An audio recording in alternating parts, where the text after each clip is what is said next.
Hi, I'm Mitch Peterson, and I'm here to tell you about how instant replay is ruining MLB baseball games. Baseball is all about tradition, and with the introduction of instant replay, it only complicates the game. With a long-standing history of little change in baseball, instant replay has many fans upset.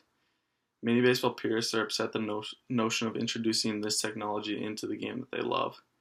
Let's look at the first introduction of instant replay. It happened in August 28, 2008. Every Major League Stadium now has a television monitor and a telephone link to MLB headquarters in New York. An expert technician and another umpire monitor every single game that's played. Should the crew chief at the ballpark decide to ask for the instant replay to be used, he calls a technician in New York who transmit the appropriate footage to the crew chief and umpire crew. They must have clear-cut evidence in order to reverse a call. Although it was introduced in very limited fashion, it can only be used for 4 different things. Their instant replay only applies to home run calls in 3 different situations. The first is to determine whether the ball was fair or foul.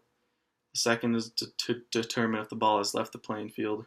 And the third is to determine if the home run was subject to fan interference. Now, after the 2011 season, instant replay rule was expanded. It can now be used for 3 additional purposes. The first is whether a ball hit down the foul line is fair or foul. Second, whether a fly ball was caught or trapped. And third, whether fan interference occurred anywhere on the field. This was all taken from baseballreference.com. Now that we see how it has been introduced into the game, let's look at some of the criticisms. The first is the extension of the game. Baseball is seen as a sport with a lot of standing around. Each at-bat can take up to several minutes, and there's a break after 3 outs and a high amount of innings during a single game. According to nationalarmsrace.com, an average game is 2 hours and 56 minutes, but the amount of live action is only 17 minutes and 58 seconds. For many diehard baseball fans, it's not a big deal, but with the introduction of replay, it can extend the game even longer without any more action being added. The average game once replay was introduced is typically 15 to 20 minutes longer than without replay, and that's adding no additional action, simply watching the referees work up over a call. Throwing technology into a game of tradition ruins the pace of the game. Former Commissioner Bud Selig was quoted saying, "Given our attendance and everything we're doing, we're in the right place with instant replay. Baseball is a game of pace. You have to be very sensitive and careful not to disturb that pace." It also creates a game within a game, just like the NFL. It brings about a whole new aspect of knowing when and when not to use your replays, because you only get a certain amount. It complicates the simple game that many baseball fans have fallen in love with for over 100 years. Many supporters are also concerned of where this might take the game of baseball. It's all about the game, and it can lead down a slippery slope. Umpires are fallible human beings, and that's just part of the game. It's part of the tradition that surrounds baseball.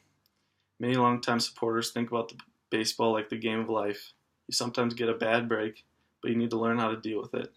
It's not necessarily always about getting the call right. It's also about those memorable plays. When something happens on the field, the umpires have to make a call right away. It's part of the fun of the game. It allows those historic plays to happen without doubt. Now with this technology being introduced, you can see your team do something amazing, but you have to wait till after the play to see if it stands or if it even counts. It takes the fun out of watching a game live and hoping that your team won.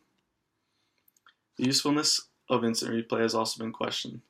TheAtlantic.com put out an article claiming that the difference between balls and strikes, which, as you know, is not called through replay. You can't look at that. Has far more impact on a game than reviewing a home run or an out call at first base. Here's a quote from the article. "With the help of sabermetician Eric Murphy in navigating Baseball Reference's data, I found that in the 2013 season, batters facing an 0-1 count during their at-bat reached base 26% of the time. The fortunes reversed dramatically with a 1-0 count, reaching base 38% of the time, a 12% difference.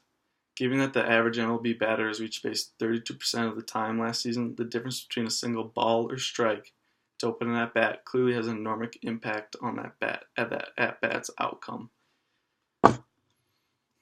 But with that being said, fans do not want balls and strikes to be called through a computer. With the expansion of instant replay, this is where many think baseball is headed, that a computer is going to determine whether it was a baller strike taking umpires directly out of the game. Baseball has a rich history behind the game that is held in high regards. Many baseball purists are very upset about how much technology has influenced the game that they love. There's been a long-standing tradition of a technology-free game. Other major sports have had replay for many years, but just recently has baseball transitioned into doing the same. Many see it as more than just a game, but as a representation of life. This technology only damages the long tradition, extend the game, and in all honesty, is not very useful.